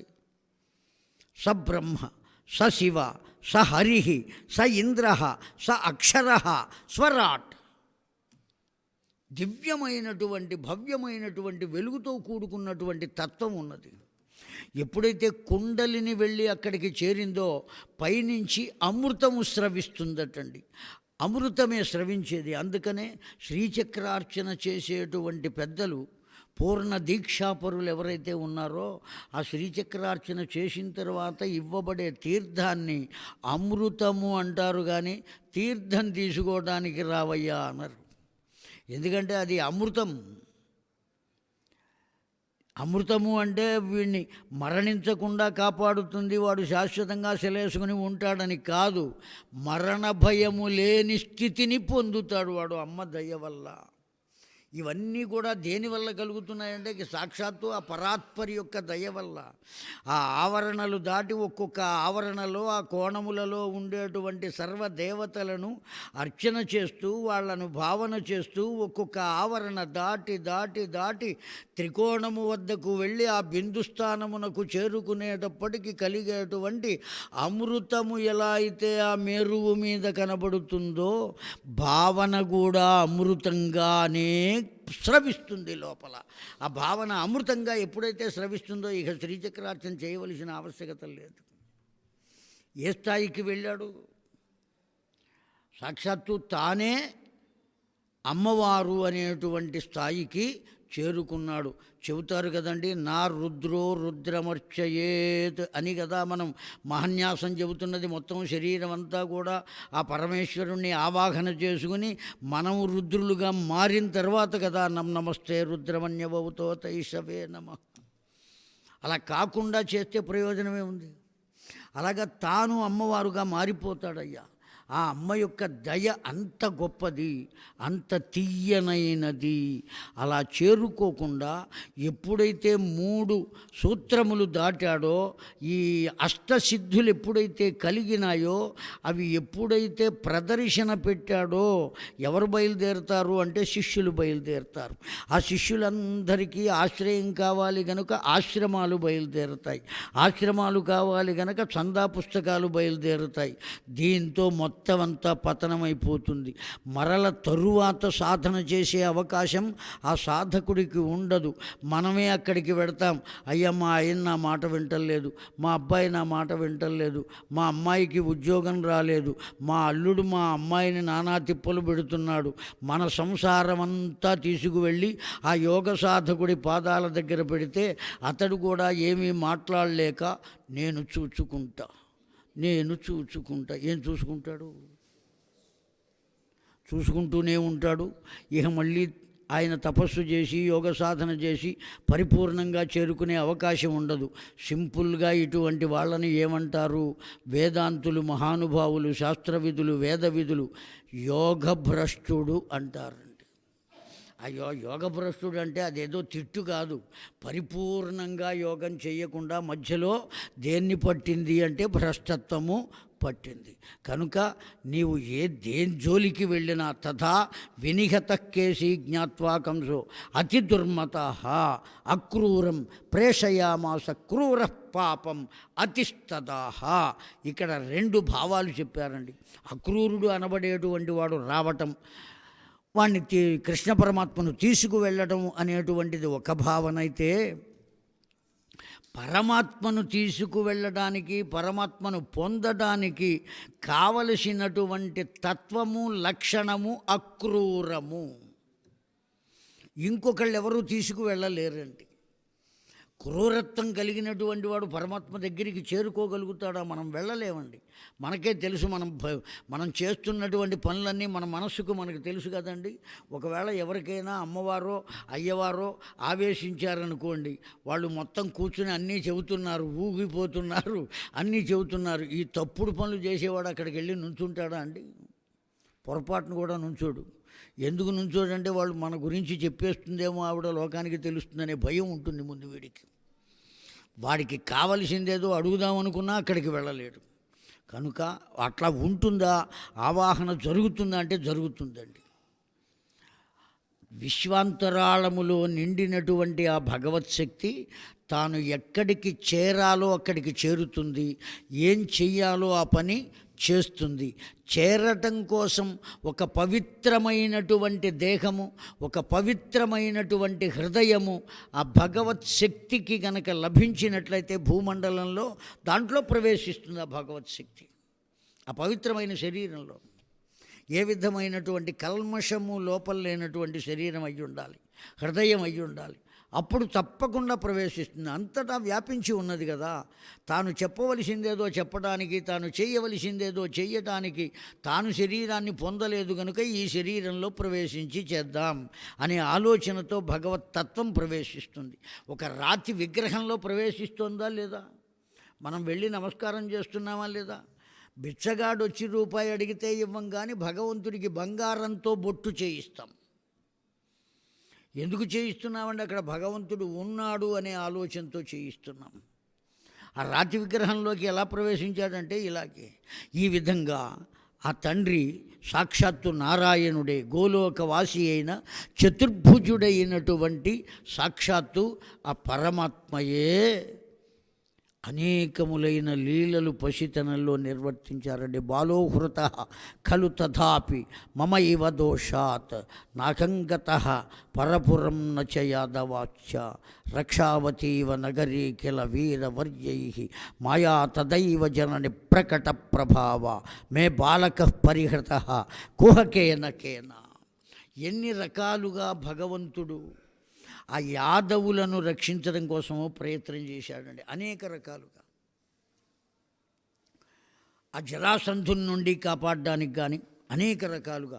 ఎప్పుడు యుద్ధానికి వచ్చిన ఆ యుద్ధంలో కొంతమంది యాదవులు నశించడం చేత, పైగా యాదవులకు ఎంతమంది శాపం పెట్టారండి. మహాభయంకరంగా శాపం పెట్టింది ఎవరయ్యా అంటే ముందు గాంధారి. నా వంశాన్ని నీవు దగ్గర ఉండి ఎలా నాశనం చేయించావో నీ వంశము కూడా అట్లు నాశనమైపోవును. కేవలం కృష్ణ పరమాత్మ అని మనం అందరం చెప్పుకుంటున్నామండి. రుక్మిణీదేవికి ఓ పిల్లవాడు కలిగాడు. వింటున్నావా జనమేజయ? ఇచ్చుత్వా తదర్థంతే రుక్మిణ్యా ఏకం బాలకం. ఎవరు? ప్రద్యుమ్నుడు అని అంటున్నామండి. సామాన్యమైన పేరా? ద్యుమ్నము అంటే ఊహ, ఆలోచన, రచన, ఎన్ని అర్థాలున్నాయి. ప్రద్యుమ్నుడు గొప్పగా ఆలోచించగలిగినటువంటి వాడు, గొప్పగా ఒక వ్యూహాన్ని రచించగలిగినటువంటి వాడు. వ్యూహము అంటే పన్నాగము అని చెబుతాం మనం స్వచ్ఛమైన తెలుగులో. ఇవన్నీ చేయగలిగినటువంటి ధీరుడు సహజంగా ఎవరికి కలిగినటువంటి వాడండి? ఆ రుక్మిణీదేవి ఎవరు అంటే సామాన్య కాంత కాదు, సాక్షాత్తు జగన్మాతయే. లక్ష్మీదేవియే రుక్మిణిగా అవతరించింది. రుక్మము అంటేనే బంగారము, రుక్మిణి అంటే అంత విలువైనది అని అర్థం. అంత దివ్యమైనటువంటి ఆమె యొక్క పుత్రుడు ప్రద్యుమ్నుడు. వాణ్ణి పొందిందా పురిటి ఇంటిలో ఉండగానే శంబరాసురుడు అనబడేటువంటి ఒక రాక్షసుడు వచ్చి ఆ పసిపిల్లవాణ్ణి అపహరించుకుపోయాడండి. ఆ పసిపిల్లవాడికి తండ్రి ఎవరు? సాక్షాత్తు కృష్ణ పరమాత్మ. అటువంటి వాడి పిల్లవాడిని తీసుకుపోవటం ఏమిటయ్యా? పరమాత్మ చూస్తూ ఎట్లా ఊరుకున్నాడయ్యా? ఆయనకు తెలియకుండా ఎట్లా అపహరించాడయ్యా? పైగా ఆ పిల్లవాడిని పొందింది ఎవరు అంటే రుక్మిణీదేవి. ఆవిడ ఎట్లా తెలుసుకోకుండా ఉన్నదయ్యా? అంత సొమ్మసిల్లి పడుకున్నదా? శోకం మాకురు శాపోయం తే పురాతన. ఆ పిల్లవాడికి పూర్వకాలంలో ఉన్న శాపకారణం చేతనే ఈ పిల్లవాడు కలిగిన తర్వాత వాడిని శంబరాసురుడు అపహరించవలసి వచ్చింది. ఆ తరువాత శంబరాసురునితో యుద్ధం చేస్తే తనంతట తానుగా తీసుకొచ్చి ఆ పిల్లవాడిని ఎప్పుడు అప్పగించాడండి? ఆ శంబరాసురుణ్ణి జయించి పిల్లవాడిని తీసుకురావటం కోసం కృష్ణ పరమాత్మ ఎవరిని ధ్యానించాడు అంటే కించిత్ తథా కారణం యావద్దేవి దుర్గా వనస్పతి. అమ్మవారిని సేవించాడండి. ఎప్పుడైతే సేవించాడో నాయన, ఆ పిల్లవాడికి 16 ఏళ్ళు వచ్చిన తరువాత ఆ శంబరాసురుణ్ణి వాడే సంహరించి మళ్ళీ తన భార్యను వెంట పెట్టుకుని నీ దగ్గరికి వస్తాడయ్యా. అతడి కూతురే వాడికి భార్య అవుతుంది, నువ్వేమీ దిగులు పడవద్దు, నిశ్చింతగా ఉండు అని అమ్మవారు కృష్ణ పరమాత్మకు చెబితే ఆ విషయాన్ని మళ్ళీ ఎవరికి చెప్పాడు కృష్ణ పరమాత్మ? అమ్మవారికే చెప్పాడండి. ఎవరా అమ్మవారు అంటే రుక్మిణీదేవి. ఎందువల్లయ్యా ఆవిడ అమ్మవారు? ఆవిడ చెప్పింది కదా, మరి ఈవిడికి ఎందుకు తెలియలేదు? ఈవిడ అమ్మవారే కదా అని మనం ప్రశ్న వేస్తాం. తాను దేహాన్ని పొందింది కనుక సామాన్యమైన మానవ కాంతవలే ఒకడిని కోరుకుని అతన్ని పిలిచి నన్ను తీసుకుపోవయ్యా నువ్వు అని చెప్పి అతడి వెంట వచ్చి అతన్ని విధి విహితంగా వివాహం చేసుకుని కాపురం చేస్తున్నది కనుక మానవ ధర్మాన్ని అనుసరించినటువంటి స్థితిని పొందింది. కేవలం రుక్మిణి మాత్రమే కాదు, సత్యభామ అట్లాగే పొందింది. ఇప్పుడు ఈ అష్టభార్యలు ఆయనకి కలిగిన వాళ్ళందరూ ఎవరనుకుంటున్నావయ్యా? దానికి కూడా వ్యాస భగవానుడు సమాధానం చెప్పాడండి. జకార కల్పయోర్పరాభూయ తథైవ లోకానాం అష్టభార్యాయాం క్రతుం శతయుగేన బద్ధ్వా హరిం సత్యాం ఆదరం ఉపపత్తికా. వాళ్ళు అసలు భార్యలే కాదు పొమ్మనమన్నాడండి వ్యాసుడు. ఎవరటండి వాళ్ళు? భగవంతునికి ప్రకృతి వశమయ్యి ఉంటుంది. విన్నారు కదండి ఈ మాటను. ఎవరు వశమయ్యి ఉంటారు? ప్రకృతి వశమయ్యి ఉంటుంది. ఎవరికి వశమయ్యి ఉంటుంది? భగవంతునికి. వశము అయ్యున్న వారిని భార్య అనేవాళ్ళు పూర్వం. ప్రతి భార్య భర్తకు వశమయ్యి ఉండేది కనుక ఆ మాట అనేవాళ్ళు పూర్వం. ఇప్పుడు వీడే వశమయ్యి ఉంటాడు. కాలం వ్యతిరిక్తం అయిపోయింది. చక్రార పంక్తిరివ గచ్చతి భాగ్యపంక్తి అని కదా, ఆ కారణం చేత వెనక్కి తిరిగింది. వశమై ఉన్నటువంటి వాళ్ళను భార్య అంటారు కనుక ప్రకృతి భగవంతుని వశమై ఉంటుంది కనుక ప్రకృతి మొత్తం భగవంతునికి ఏమవుతుంది అంటే భార్య అవుతుంది. అంతవరకు అంగీకరిస్తున్నారు కదండి. ప్రకృతి ఎన్ని రకాలుగా ఉన్నది అంటే 8 రకాలుగా ఉన్నది. భూమిరాపో నలో వాయు ఖం మనో బుద్ధిరేవచ అహంకార ఇతీయమ్మే భిన్నా ప్రకృతి అష్టధా. ఎక్కడ చెప్పారండి? గీతాచార్యుడు భగవద్గీతలో చెప్పాడు, కృష్ణ పరమాత్మే చెప్పాడు. ప్రకృతి ఎన్ని రకాలుగా ఉన్నది? భిన్నా ప్రకృతి అష్టధా అని చెప్పాడు. 8 రకాలుగా ఉన్నదయ్యా. భూమి, ఆపహ, అనలహ, వాయు, ఖం, మనో, బుద్ధిరేవచ. ఎన్నైపోయినాయి? 7 అయిపోయినాయి. అహంకార ఇతీయమ్మే భిన్నా ప్రకృతి రష్టద. 8వది అహంకారం. ఇవన్నీ ప్రకృతి యొక్క భాగాలు. ఈ అష్టభార్యలు ఎవరయ్యా అంటే ప్రకృతి రూపాలు గనుక ఈ 8 ప్రకృతి తత్వములే 8 మంది భార్యలుగా పొందాడు అని చెప్పారే తప్ప ఆడపిల్లలు కాదు, వివాహము కాదు. ఇది వేదాంత తత్వం. దాని వెంట ఉన్నది భిన్నా ప్రకృతి. ఆ 8 తత్వాలు భగవంతుడు పొందాడు కనుక వాడు మనిషి అనుకున్నప్పుడు ఏం కలుగుతోంది? దుఃఖం కలుగుతోంది. అదే వేదాంత భావంలో చెబితే మనకు కూడా ఏం కలుగుతోందండి? ఆనందం కలుగుతోంది. మీకు కలుగుతోందో లేదో, నాకైతే కలుగుతోంది. ఎప్పుడైతే దాన్ని ఆ ఉన్నటువంటి కథను వేదాంత భాగంగా మనం మలచి పెద్దలు మనకు అందించారు, మనం బాగుపడటం కోసం, ఆనందపడటం కోసం, దాన్ని ఒక్కసారి స్మరించేటప్పటికీ ఒళ్ళు ఒక్కసారి గగుర్పాటు కలుగుతుంది. అంత దివ్యమైన స్థితి కలుగుతుంది. వాడు మనిషి, వాళ్ళ ఆవిడికి కష్టం వచ్చింది అనేటప్పటికీ ఏం వస్తుంది? దుఃఖం వస్తుంది. భగవంతుని దగ్గరకు వెళ్ళి కూడా ఆ భగవంతునకు ఒక సామాన్య మానవుని యొక్క తత్వాన్ని కట్టబెట్టి ఆ దుఃఖాలన్నీ కూడా వాడికి అంటించి భగవంతుడే దుఃఖపడ్డాడు అని అనుకోవటంలో ఆనందమేం లేదండి. మనకు కూడా దుఃఖమే ఉన్నది. అందుకని ఆ విధమైనటువంటి ఆలోచన ఎట్టి పరిస్థితుల్లోనూ ఉండ. బద్ధోహం స్త్రీమాయై పాశై సంసారే అస్మిన్ శరణంతే అద్య సంప్రాప్తో రక్షణార్థం త్రిలోచన సంప్రాప్య మానుషం జన్మ భిన్నోహం దుఃఖాశన. అందుకనే నువ్వేం చేయాలయ్యా? నేను ముందు బద్ధుడనయ్యాను అని తెలుసుకోవాలి. ఓ జనమేజయ, ఏం తెలుసుకోవాలి? నేను బద్ధుడనయ్యాను. దేంతో బద్ధుడనయ్యాను? పాశము అనబడే దాంతో బద్ధుడనయ్యాను. నా భార్య అనే పాశము, నా పిల్లలు అనే పాశము, నా ఇల్లు అనే పాశము, నా తల్లి, నా తండ్రి. శంకరుల వారు చెప్పారు కదండి, మాతా నాస్తి పితా నాస్తి నాస్తి బంధు సహోదర. ఎవరు నీ వాళ్ళు? ఎంతవరకు నీ వాళ్ళు? ఉన్నంతవరకు నీ వాళ్ళు.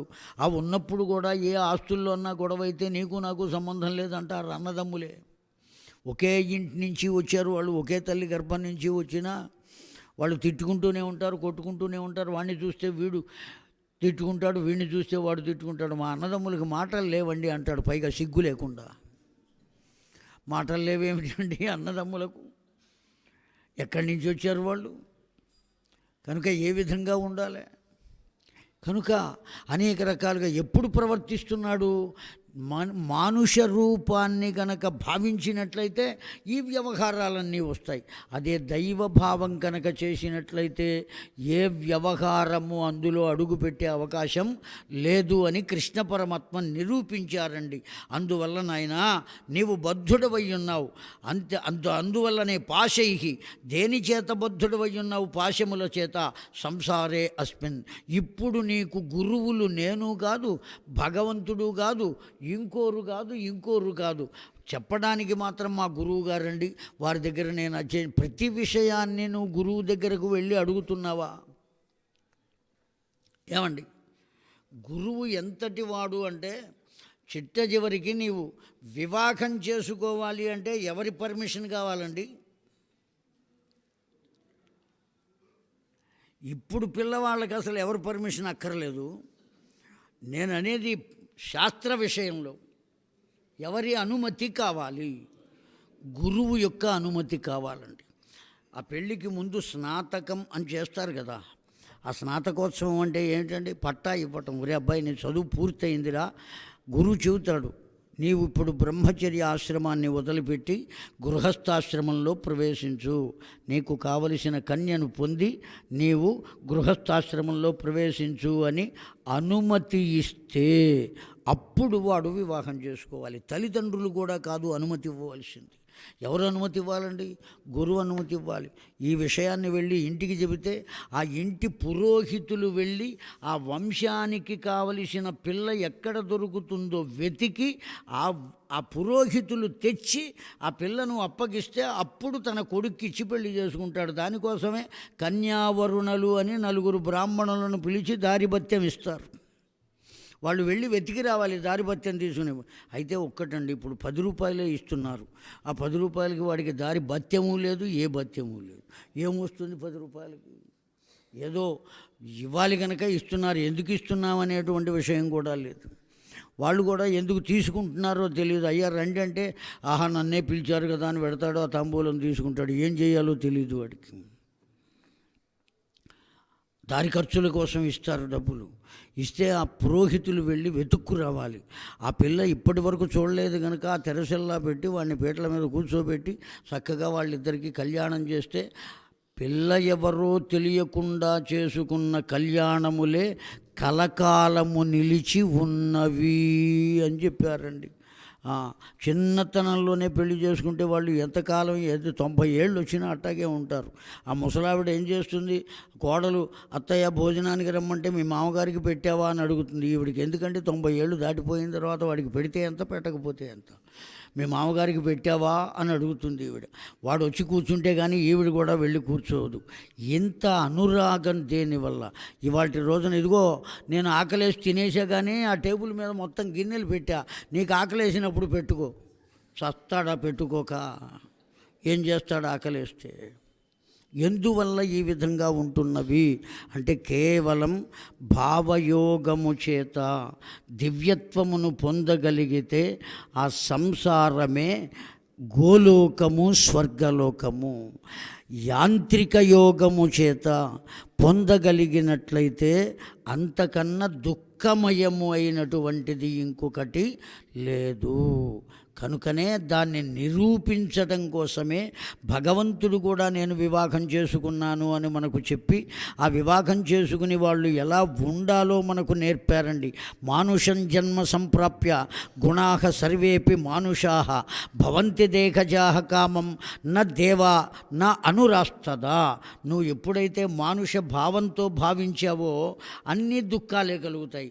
నీవు కూడా దైవ భావంతో ఆలోచించావా, నువ్వు మనిషి ఉన్నప్పటికీ నీవు ఆనందాన్నే పొందుతావయ్యా జనమేజయ.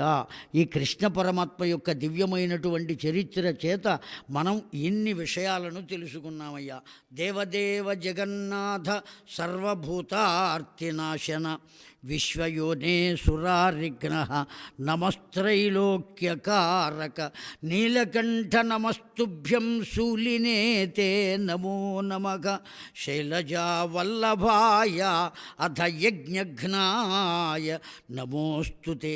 ధన్యోహం కృతకృత్యోహం దర్శనాత్ తవ సువ్రత జన్మ మే సఫలం జాతం నత్వా తే పాదపంకజం బద్ధోహం పాశైః సంసారే అస్మిన్ జగద్గురో శరణం తే అద్య సంప్రాప్తః రక్షణార్థం త్రిలోచన సంప్రాప్య మానుషం జన్మ ఖిన్నోహం దుఃఖనాశన.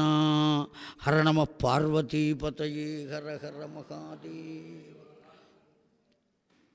8 మంది భార్యలని చెప్పుకున్నాం మనం. వేదాంతపరంగా వాళ్ళు తత్వాలు అని చెప్పుకున్నాం. ఆ 8 మంది భార్యల్లో మానుష భావంతో కనుక మనం భావించినట్లయితే 3వ భార్య జాంబవతి. ఆమెకు సంతానం కలగలేదు. కృష్ణ పరమాత్మంతటి వాడు ఏం చేశాడయ్యా అంటే, వింటున్నావా జనమేజయ? తపస్సు చేశాడయ్యా. ఎవరి గురించి తపస్సు చేశాడు అంటే, త్రినేత్రుని గురించి తపస్సు చేశాడు, ఆ పరమేశ్వరుని గురించి. సంతానాన్ని పొందాలి అంటే పరమేశ్వరుని గురించి తపస్సు చేయాలండి. మనకు ఆ విషయాన్ని మృకండ మహర్షి చేత చెప్పించారు వ్యాస భగవానుడు. మరుద్వతికి సంతానాన్ని, మృకండ మహర్షి భార్య పేరు మరుద్వతి. ఒకానొక సందర్భంలో శ్రావణ మాసంలో ఆవిడ శ్రావణ మంగళవారాలు ఆ నోములు చేసుకుంటుంటే ఆ మునిపత్నులందరూ పేరంటానికి పిలిస్తే ఈవిడ వెళ్ళింది. వెడితే ఎవరికి తాంబూలం ఇచ్చారు ముందుగా అంటే ఎక్కువ మంది పిల్లలు ఎవరికి ఉంటే వాళ్ళకి తాంబూలం ఇచ్చేవాళ్ళటండి అన్నాడు. ఇప్పుడు ఎక్కువ మంది పిల్లలుంటే ఇళ్ళు కూడా ఎవరు అద్దెకు కావాలి అంటే వాడు ఉండే అవకాశం చెట్టు కింద ఉండాల్సిందే. ఎంతమంది ఇప్పుడు తెనాల్లో 30 మంది పిల్లలు కలిగిన ఆవిడ ఉండేదండి. నేను తాలూకా స్కూల్లో చదువుకునేటప్పుడు వాళ్ళ పిల్లలు 11వ వాడు నాతో చదువుకున్నాడు. తరువాత 19 మంది పుట్టారు ఆవిడకి. వాడు 11వ వాడే వాస్తవం. ఏమండి, అంతమంది పిల్లలు ఉండేవాళ్ళు. ఇప్పుడు అసలు 33 లేరు. 0 తీసిపోయి వేసిన ఒకళ్ళు ఇద్దరు. కనీసం శాస్త్రం చెప్పింది 5 మగపిల్లలు ఉండాలటండి. ఖచ్చితంగా 5 ఉండాలట, ఆడపిల్లలు ఉన్నా లేకపోయినా. ఎందుకు ఉండాలయ్యా 5? 4 పట్టుకోవటానికి, ఒకడు నిప్పుకుండ చేత పట్టుకోవటానికి. కూలివాణ్ణి పిలిచి మొయ్యండయ్యా అని చెప్పకూడదు అని చెప్పింది శాస్త్రం. 5 ఉండాలి. అట్లా పొందేవాళ్ళు వాళ్ళు. ఏమి దివ్యత్వం అండి అది. ఒక ఆవిడ 15 మంది పిల్లల్ని తీసుకుని బస్సు ఎక్కింది. లెక్క పెడుతోంది ఆవిడ. 1 2 3 4 5 లెక్క పెడుతోంది. ఆ కండక్టర్ నోరు తెరిచేశాడు. ఆవిడని అడిగాడు, ఏ కాన్వెంట్ మేడం మీది అని. కాన్వెంట్ ఏమిటి అన్నది ఇంత పొడుగు దీర్ఘం తీస్తూ. మరి ఈ పిల్లలు అంటే నా పిల్లలే అంది. సగం మందిని ఇంటి దగ్గర పెట్టి రారాదా, దిష్టి తగులుతుంది కదా అన్నాడు. ఆ మాత్రం నాకు తెలీదా, సగం మంది ఇంటి దగ్గరే ఉన్నారంతే. ఏమండి, ఎలా పొందాలి, ఎందుకు పొందాలి, కంచి పరమాచార్యులు వారు చెప్పారండి. కేవలం నేను చెప్పింది కాదు ఇది. కనుక సంతానం లేకపోయినా మానవ యోగమునకు దుఃఖమే, భగవద్యోగమునకు దుఃఖం లేదు. మానవ యోగానికి దుఃఖం. ఆ దుఃఖం ఎవరు పొందుతున్నారు? కృష్ణ పరమాత్మ పొందటల్లా. అక్కడ ఉన్నది భగవద్యోగం. ఎవరు పొందుతున్నారు అంటే జాంబవతి పొందుతున్నది. తాను పొంది తనను నమ్మి వచ్చినటువంటి ఒక పిల్ల కేవలం మానవ యోగం చేత నేను భగవంతుణ్ణే పొందాను అనేటువంటి ఆలోచన ఆ పిల్లకు లేకపోవటం చేత దుఃఖం కలుగుతుంది. అందువల్ల ఆవిడ దుఃఖాన్ని తీర్చాలి అంటే నేను భగవంతుణ్ణి అని తాను రుజువు చేసుకోవటం కాదు కావలసింది. ముందు ఆవిడ దుఃఖం తొలగాలి అంటే సంతానం కావాలి. విచారిస్తున్నారు కదండి, ముందు దేన్ని పొందాలి, తరువాత దేని వద్దకు రావాలి అనేటువంటిది విచారణ చెయ్యటమే తెలివి కలిగిన తనం. అందువల్లనే కృష్ణ పరమాత్మ ఏం చేశారు? పరమేశ్వరుని గురించి తపస్సు చేశారండి. దేవదేవ జగన్నాథ సర్వభూతాత్తి నాశన విశ్వయోనేశ్వరారిఘ్న సమస్త్రైలోక్యకారక. ఈ 3 లోకములకు, సృష్టికి, స్థితికి, లయమునకు కారణమైనటువంటి వాడవయ్యా నీవు. ఉత్పత్తి వినాశనములు నీ నుండే జరుగుతున్నాయి. నీలకంఠ నమస్తుభ్యం, శూలినేతే నమో నమః, శైలజా వల్లభాయ అధ యజ్ఞఘ్నాయ నమోస్తుతే. ఆ శైలజ యొక్క వల్లభుడవయ్యా, దక్ష ప్రజాపతి యజ్ఞమును భిన్నము చేసినటువంటి వాడవయ్యా, అంత దివ్యమైనటువంటి వాడవు నీలకంఠ, నీకు నమస్కారం చేస్తున్నానయ్యా. ఇన్ని రకాలుగా ధన్యోహం కృతకృత్యోహం దర్శనాత్తవ సువ్రత. నువ్వు కనబడితే చాలు నాకు ఆనందమయ్యా, నా జన్మ ధన్యమవుతుంది, నేను సువ్రతుణ్ణి అవుతాను, సక్రమంగా ఈ తపస్సు చేసుకున్న వాణ్ణి అవుతాను. నేను కూడా అనేకమైనటువంటి వాడికి బంధింపబడే నా భార్యకు సంతానం లేదు అని ఒక్క నలుసు కలిగేటట్లుగా చేయవయ్యా అనే నీ గురించి తపస్సు చేశానయ్యా. అంటే సాక్షాత్తు ఆ పరమేశ్వరుడు చిరునవ్వు నవ్వి ఇచ్చిన వరప్రభావము చేత కలిగినటువంటి పిల్లవాడే సాంబశివుడు. జాంబవతికి కలిగినటువంటి వాడు సాంబుడు అని పిలిచేవాళ్ళు. వాడి పేరు సాంబశివుడు. అంటే అర్థం ఏమిటండి? అసలు భగవంతుడికి కూడా సాంబ సదాశివ సాంబ సదాశివ సాంబ సదాశివ సాంబ శివ ఆ నామం అంటే చాలా ఇష్టంటండి పరమేశ్వరుడికి. కేవలం ఈశ్వర, శంకర, పరాత్పర, కపర్ది, వ్యోమకేశ, త్రినేత్ర, నీలకంఠ వీటన్నిటికన్నా కూడా ఏ నామం అంటే ఇష్టం అంటే సాంబ సదాశివ సాంబ సదాశివ సాంబ సదాశివ సాంబ శివ అంటే చాలా ఇష్టం. నేను చెబుతుంటే ఒకే ఒక్కరు చేశారండి భజన. కనీసం అమ్మయ్య అనుకున్నా. మిగతా వాళ్ళంతా చక్కగా అట్లా కూర్చుని ఉపాధ్యాయుడు పాఠం చెబుతుంటే విన్న విద్యార్థులుగా అట్లా కూర్చున్నారు. భజన సాంబ సదాశివ సాంబ సదాశివ సాంబ సదాశివ. ఎందువల్ల అంటే అంబాయా సహిత శివ, అమ్మవారితో కూడుకుని ఉన్న ఈశ్వర. ఆ అమ్మవారిని కూడా తలుచుకుంటే కానీ ఆయనకు ఆనందం కలగదు. కేవలం ఆయన్ని ఒక్కడనే అమ్మవారికి అంతే.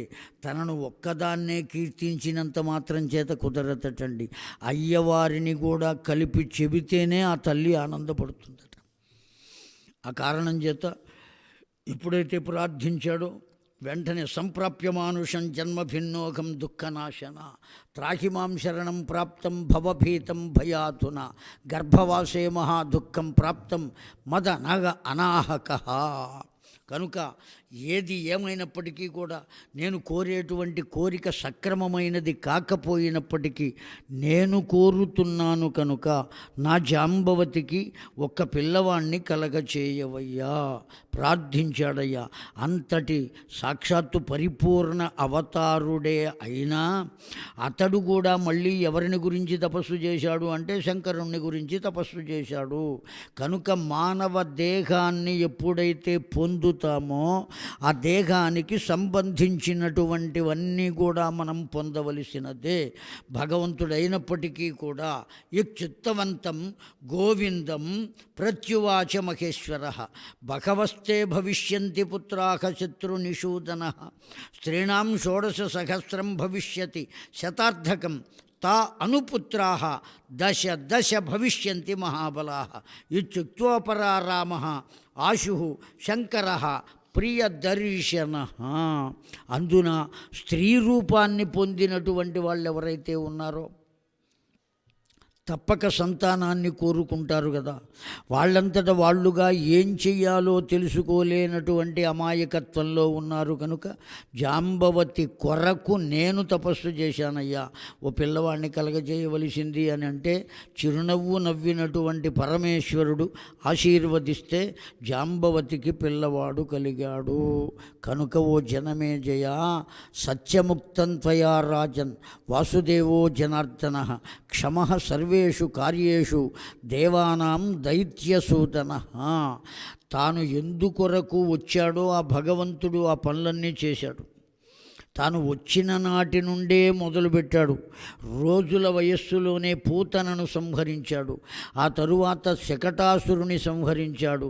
తృణావర్తుని, ప్రళంబాసురుడు, వత్సాసురుడు, ధేనుకాసురుడు, కేసి ఎంతమంది రాక్షసులు ఉన్నారు వాళ్ళందరినీ ఒక ఆయుధం లేకుండా సంహరించి ఒక్క జరాసంధుని వద్ద మాత్రమే ఎందుకలా పారిపోవలసిన పరిస్థితి ఏర్పడింది అని అడిగాడు మళ్ళీ జనమేజయుడు. భగవంతుడు కూడా ఏం చేస్తాడయ్యా అంటే తథా పూజనంచైవ గురూపాధిభవంతః సర్వైః యోగయుక్తానాం ఏ ఏ క్రతుయుక్తః తథా సేవా దేవతారాధనం తథా. ఎవరి చేత సంహరింపబడాలో వారి చేతనే సంహరింపబడాలి. తాను దైవమైనంత మాత్రం చేత ఎవరినైనా సరే తాను సంహరించేటువంటి అవకాశం లేదు. ఎందుకంటే ఒకరి మరణమును ఒకరి ద్వారా నిర్ణయించేది కూడా ఎవరు అంటే భగవంతుడే. ఇదిగో ఇతడి మరణము ఈ నిమిత్తముగా జరగవలే. ఇతడి మరణము ఇతడి నిమిత్తముగా జరగవలే. ఈ విధంగా నిర్ణయించి పంపుతాడు భూమి మీదకి. పంపించేటప్పుడు ఆ మృత్యుదేవత కూడా మనతోనే వెంట ఉంటుంది అని కదా పెద్దలు వేదాంతులు చెబుతున్నది. ఆ కారణం చేత భగవంతుడు అట్లా నిర్ణయించి పంపుతాడు. ఇప్పుడు ఈ జరాసంధుడు ఎవరి చేత సంహరింపబడాలి అంటే లెక్క ప్రకారం భీముని చేత సంహరింపబడాలి. ఆ కారణం చేత తాను సంహరించకూడదు.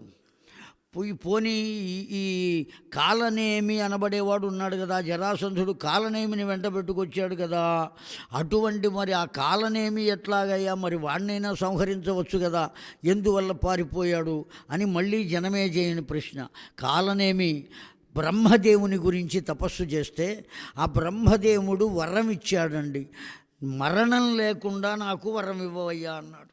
ఆ కాలనేమికి మరణం లేకుండా వరం ఇవ్వలేదు, మరణానికి కొద్దిగా అవకాశం ఉంచవయ్యా అన్నాడు బ్రహ్మదేవుడు.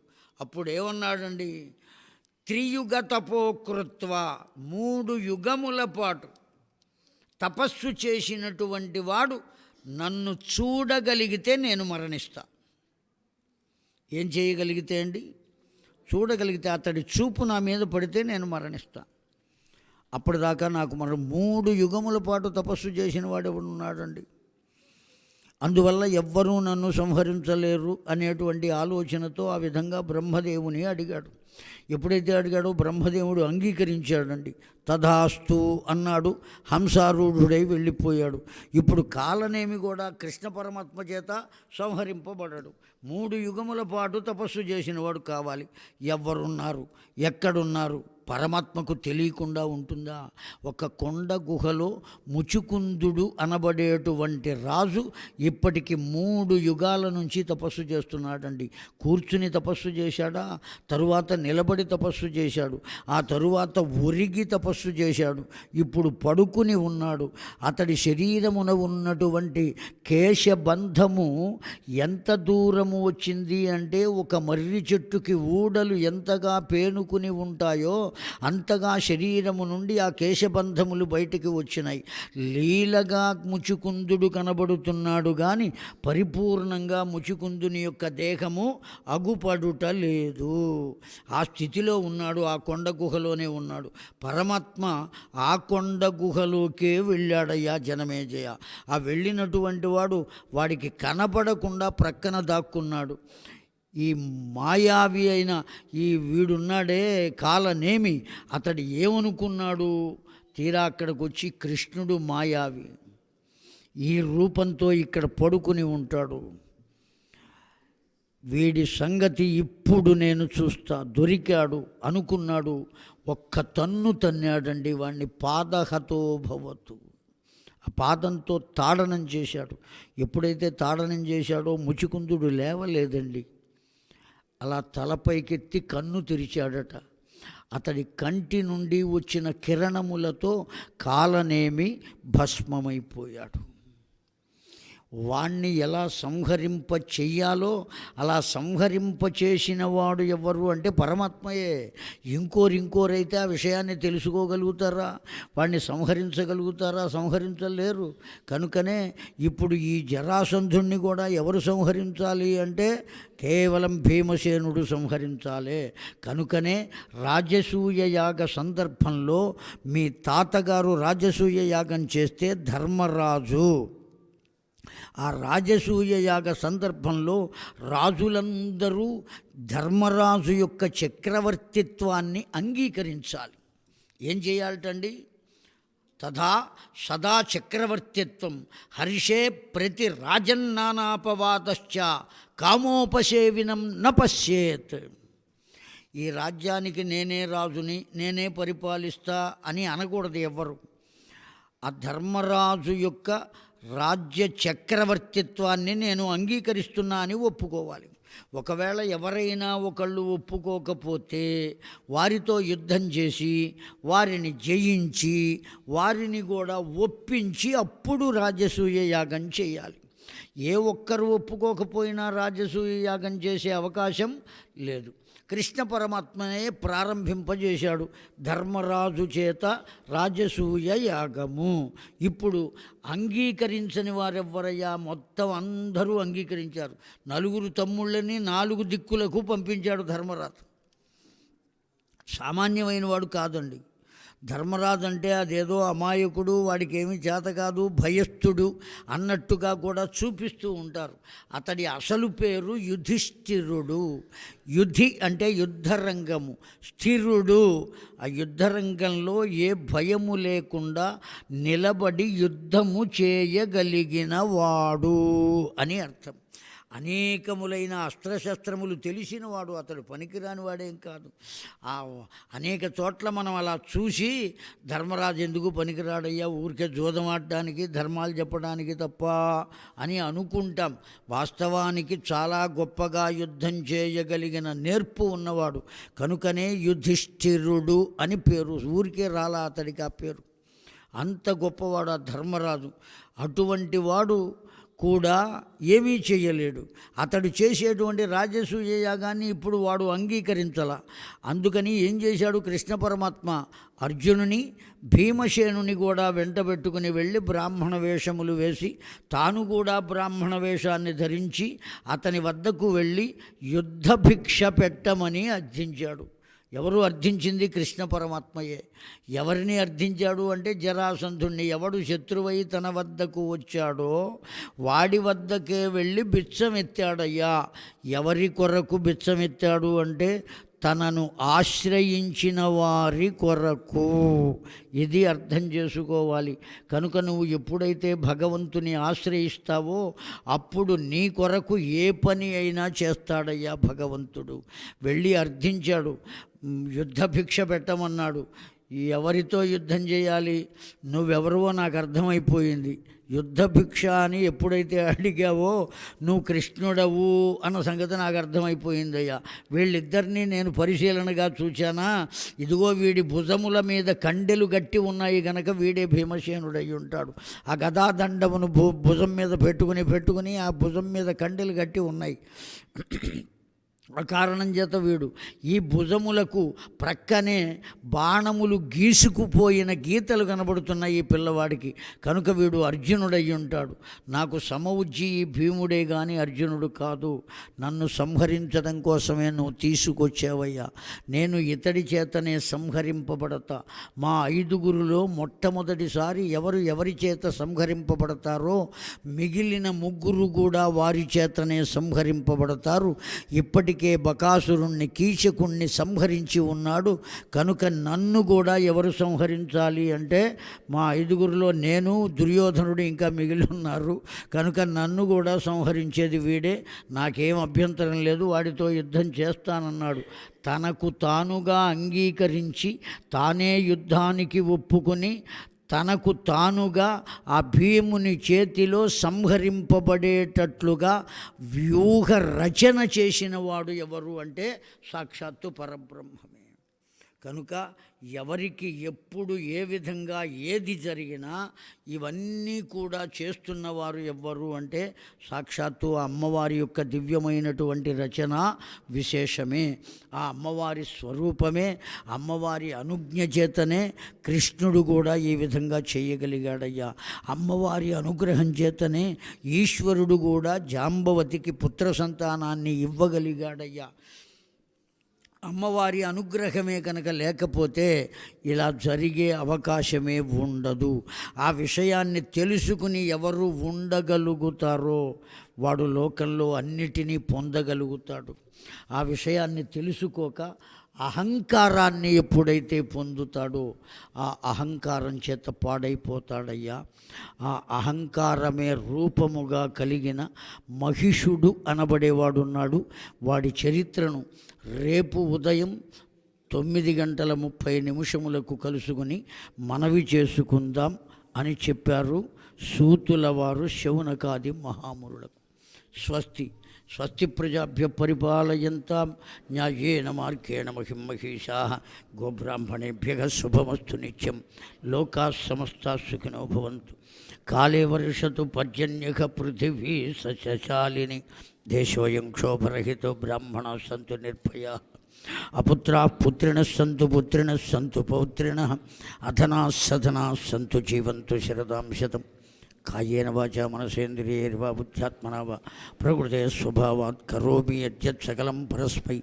ఏతత్ శ్రీమద్దేవి భాగవత మహాపురాణ ప్రవచన శ్రవణ సత్ఫలం లోక కళ్యాణార్థం తత్సశ్రీ భ్రమరాంబా సహిత మల్లికార్జున దివ్యచరణారవిందార్పణమస్తు. హరి ఓం తత్సత్. స్వస్తి.